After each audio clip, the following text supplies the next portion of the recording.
ਅੱਜ ਆਖਾਂ ਵਾਰਿਸ ਸ਼ਾਹ ਨੂੰ ਕਿੱਥੋਂ ਕਬਰਾਂ ਵਿੱਚੋਂ ਬੋਲ थे ਅੱਜ किताबे इश्क दा कोई अगला वर्का फोल। आज पंजाब की बेटियां बिला कसूर ही कैदो बंद की सजा काट रही हैं। जुल्म सितम की गहरी रात कितनी ही काली हो, सुबह के उजाले को रोक नहीं सकती। एक ना एक रोज नानी के जादू की काली रात छट ही जाएगी। नया उजाला सवेरा होकर निकलेगा और जुल्म की अंधेरी रात का खात्मा हो जाएगा। सुना था खानदानी औरत अगर जिद पर आ जाए तो वो पहाड़ से भी टक्कर ले लेती है। आज ये सनम जावेद ने साबित कर दिया कि वो खानदानी औरत है। कठपुतली सियासतदानों को पाकिस्तान की सिन्फ आहन खवातीन से बहुत मार पड़ने वाली है। दूसरी तरफ लगता है कि पाकिस्तान की 90% खवातीन का वोट इमरान खान को जाएगा। किसी ने 2 साला दौरे जुल्मत का क्या खूब नक्शा खींचा है। अर्ज किया है हजूम से कौम तक का सफर, सिन्फे नाजुक से सिन्फे आहन तक का सफर हकीकी आज़ादी का सफर है। सोशल मीडिया पर धूम मचा रखी है कि इमरान खान का जेल से हुक्म आया है कि सनम जावेद साहिबा पीपी हल्का 150 से इंतखाब लड़ेंगी। ये लाहौर में शालामार का इलाका है। यहाँ से मरियम नवाज साहिबा MPA की उम्मीदवार हैं। अब होगा टक्कर का मुकाबला सनम जावेद और मरियम नवाज में। ये वो फैसला है जिसका पाकिस्तानी अवाम को सबसे ज्यादा इंतजार था, मगर क्या कि नानी साहिबा ने मैदान में उतरने से पहले ही दौड़ें लगा दी। शरीफ खानदान बिलखसूस नानी साहिबा खौफ से थर थर कांप रही हैं,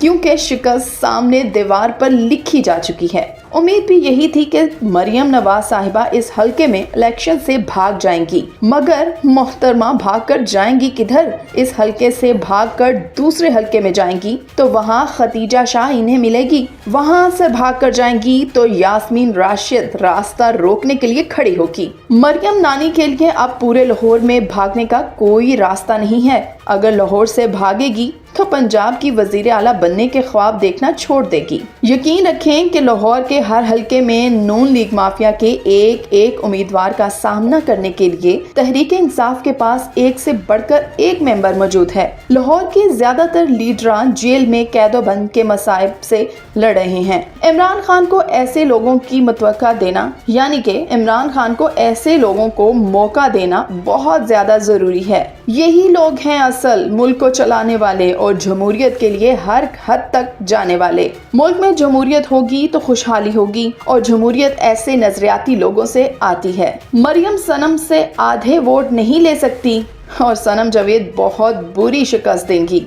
मरियम नानी के कहने पर शेर अफजल मरवत के साथ बदसलूकी की गई। जेल से सनम जावेद को भी यही बताया गया कि सनम जावेद को नानी के कहने पर सजा दी जा रही है। बार बार बता रहे मरियम नवाज ने स्पेशली आपका नाम दिया, स्पेशली नाम दिया था, तारा हमारे नाम लेके प्रेस कॉन्फ्रेंस कर दी है। तो भाई फिर हम पे जलाओ गिराओ का पर्चा तो ना करो, फिर ये बताओ ना कि हमारे सोशल मीडिया पे अभी का केस करें ना। सनम जावेद की वजह से मरियम नानी साहिबा के नाम से मशहूर हुई और नानी साहिबा ने इस बात का सनम से बदला लिया। हालांकि वो PTI के सिर्फ सपोर्टर्स थीं। इन्होंने बाकायदा PTI को जेल में रहकर ज्वाइन किया। इलेक्शन लड़ने का फैसला इन्होंने इमरान खान के कहने पर किया। जेल में रहकर सनम जावेद को एहसास हुआ कि इनके साथ बहुत बड़ा जुल्म हो गया है। पहले 1 माह तक इन्हें इनके घर वालों तक रसाई नहीं दी गई। मासूम बच्चे माँ को मिलने के लिए बिलबिलाते रहे, लेकिन किसी को तरस न आया। इनके शोहर को भी बगैर किसी कसूर के जेल में डाल दिया गया, जबकि वो एक इज्जतदार पेशे से वाबस्ता हैं। सनम के शोहर एक प्रोफेसर हैं। सनम जावेद का फैसला 100% दुरुस्त है। इन्होंने जुल्म तो सह लिया, अब नानी को मजा चखाने का वक्त आ गया है। इसे इलेक्शन के मैदान में शिकस्त दी जाएगी। लगता यही है कि नानी को लाहौर में छुपने की जगह नहीं मिलेगी। इनकी बुज़दिली का ये आलम है कि सनम जावेद खान के वालिद साहब को पावर ऑफ अटार्नी के कागजात पर सनम जावेद के दस्तखत नहीं करवाने दिए जा रहे। सरकारी दफातर के चक्कर लगवाए जा रहे हैं। ये हुक्म भी नानी की तरफ से ही आया होगा। सारी ब्यूरोक्रेसी इस वक्त नवाज शरीफ के घर की बांदी बनी हुई है। यही तो रोना है कि इस मुल्क में रूल ऑफ लॉ कहीं नजर नहीं आता। सनम जावेद का एक पुराना इंटरव्यू है जिसमें वो बता रही हैं कि पुलिस वाले इनके घर आए तो कहते हैं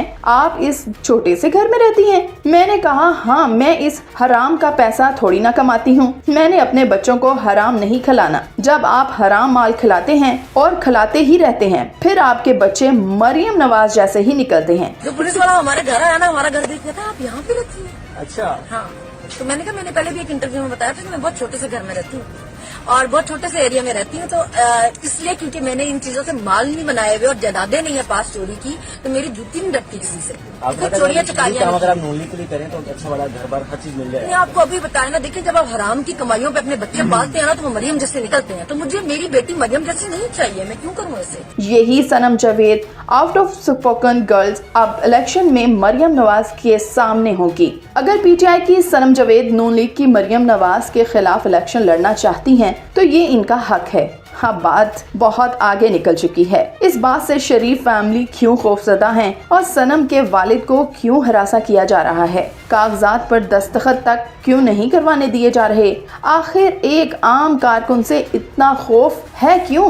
عمران ریاض خان صاحب کی وجہ سے بھی ان کے بارے میں یہی کہا تھا کہ جو عزت کے حقدار ہیں اس کو عزت ملے گی، جس سے قوم اور ملک کے ساتھ غداری کرے گا وہ غدار ہی کہلائے گا. پاکستان کا میڈل کلاس وہ طبقہ ہے جسے پہلی بار عمران خان سامنے لے کر آیا ہے، ورنہ مریم نواز جیسے نالائق اور نااہل لوگ بھی خود کو حکمران اور خاندانی کہتے ہیں. محترمہ کو اس بار پتہ اچھی طرح چل چکا ہے کہ یہاں کوئی حکمران خاندان نہیں ہے، یہ جمہوریت کا پاکستان ہے، جمہور کا پاکستان ہے، اور یہاں جمہور اپنی مرضی سے حکومت بنائیں گے اور اپنی مرضی کے حکمران چنیں گے. ناجائز نگران حکومت کے زیر اہتمام لاہور میں مصنوعی بارش کے بعد فروری میں مصنوعی الیکشن کا بھی انتظام ہو گیا ہے. پولیس کی طرف سے پی ٹی آئی کے امیدواروں کے گھروں میں چھاپوں کا سلسلہ جاری ہے. لیول پلینگ فیلڈ مانگنے والے دوسروں کو لیول پلینگ فیلڈ دینے سے بھاگ رہے ہیں، حالانکہ سارا سسٹم ان کے سامنے لمبا لیٹا ہوا ہے، مگر پھر بھی یہ عمران خان کی مقبولیت سے خوفزدہ ہیں. ساری فکسنگ کے بعد بھی شکست ان کا مقدر رہے گی. نیازی پھر سے بازی لے جائے گا انشاءاللہ.